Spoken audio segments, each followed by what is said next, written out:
Welcome to this new Addon Spotlight.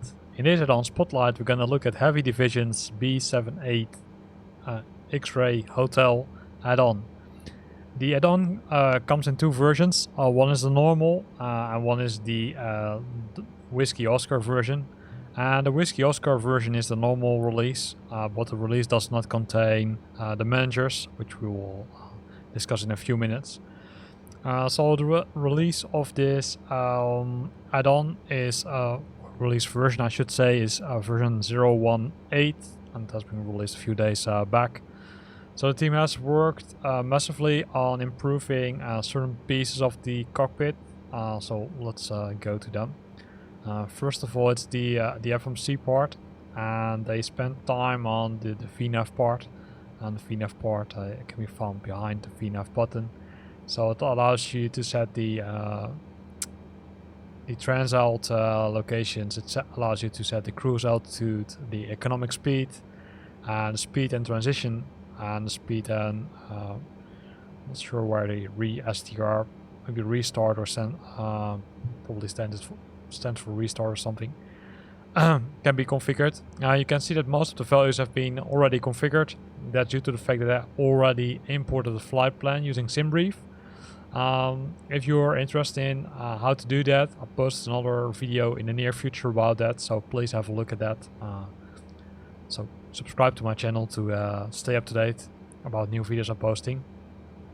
The engine out button, as you can see, it currently is not working because you can press it but it will not work. However, you can go to the next page because there are multiple pages. You've got the active economic cruise, where we can set the cruise altitude, the economic speed, and the N1 percentage, so how hard or how fast the engine will spin up. LRC also is not active yet. And then we've got the destination, where we can define multiple things. However, I think this is some work to do because most of the things can't be configured yet. As you can see, there's no way to, for example, set the economic speed. If you even would press in some numbers here and then say press the button, you can see that they are not working yet. So I think that's something which they are working on. All in all, you can see a lot of additions being made, especially to the first two pages, the cruise and the climb. That's also what they mention in their release notes. So the next thing is the lags, which can be found here, right? So these are the lags, and as you can see, I already programmed the flight here using SimBrief integration. It does now allow you to set the cruise speed on a fixed, I would say on a fixed speed, so that's nice.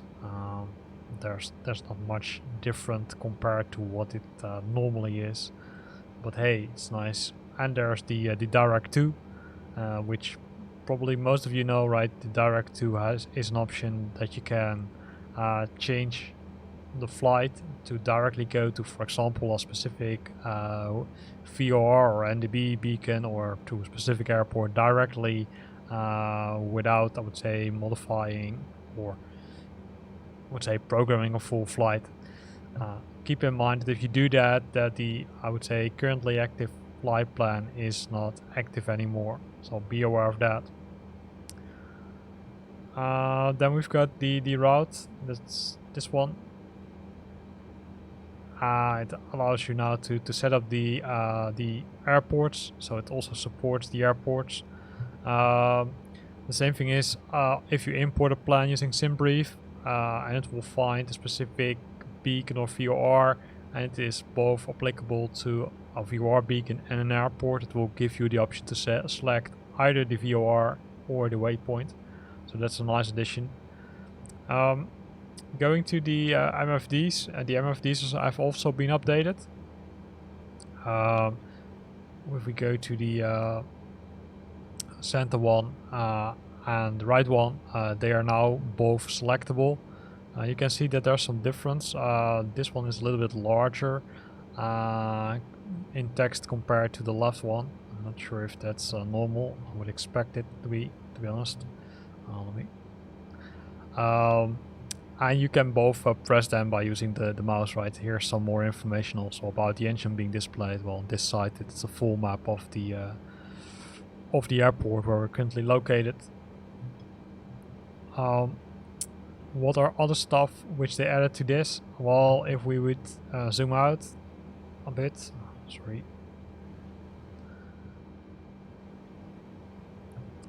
If we would zoom out, then we've got the option now to set multiple options here, which was already I would say already part of this solution, but they made some changes to the I would say to the icons which are belonging to the beacons.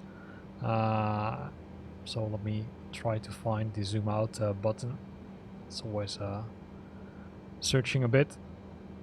So I'll switch on the weather also and terrain. We can do it. Where is it? This is for the radios, and here you have the one for the range. So we can either zoom in or zoom out. At least normally we can.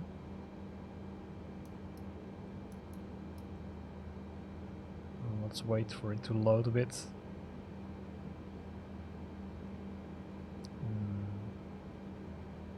I'll switch on the options here. So you can see that these are different compared to the icons, which are part of Flight Simulator.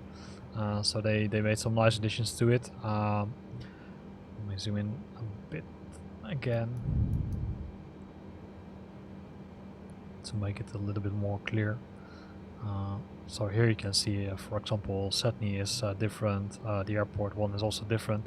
Here you also see that I'm actually on a different airport compared to Schiphol.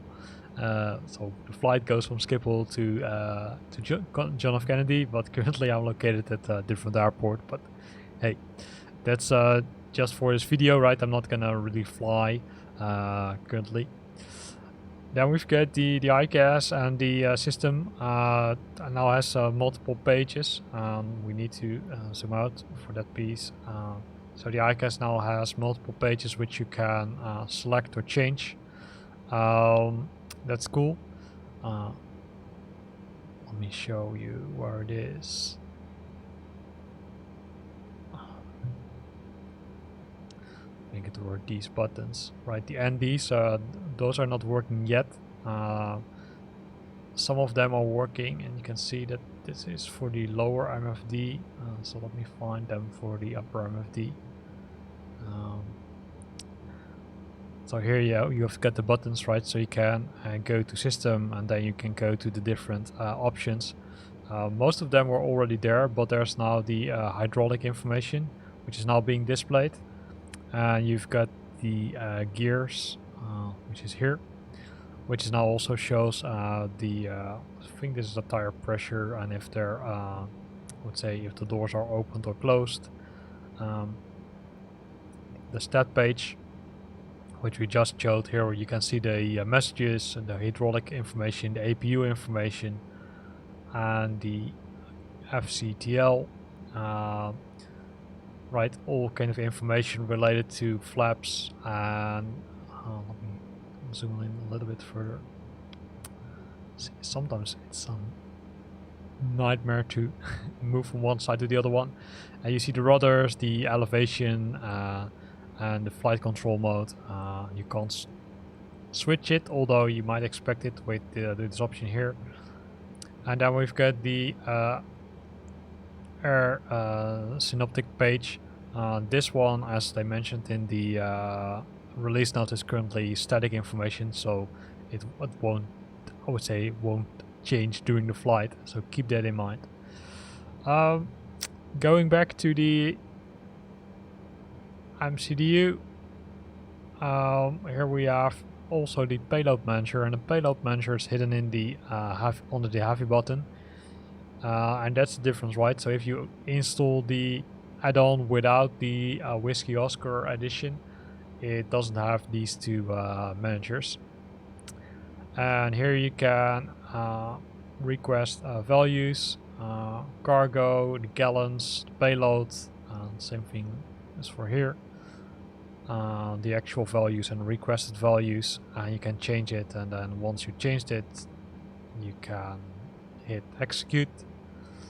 then it's going to calculate the actual values. And once you're happy, you can go back and you can start the flight. The same thing is applicable for the sim rate manager, and sim rate manager simply allows you to slow down the sim rate or pulse or impulse or do an emergency shutdown. Nice additions, although personally I don't see the added value, but the payload manager is really something which you can use. So you can see that there are a lot of, I would say, improvements. There are a lot of nice additions to the cockpit, which are really useful.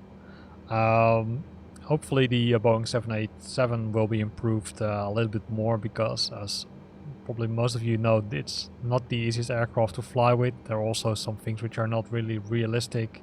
Some systems are failing sometimes, but hopefully it will be fixed soon in a new update. Here ends this video. Hope you liked it. If you liked it, then consider to use the like button. If you've got questions or comments, then feel free to post them below the video. And if you want to stay up to date about new videos I'm posting, then consider subscribing to my channel. Thanks for watching and see you next time.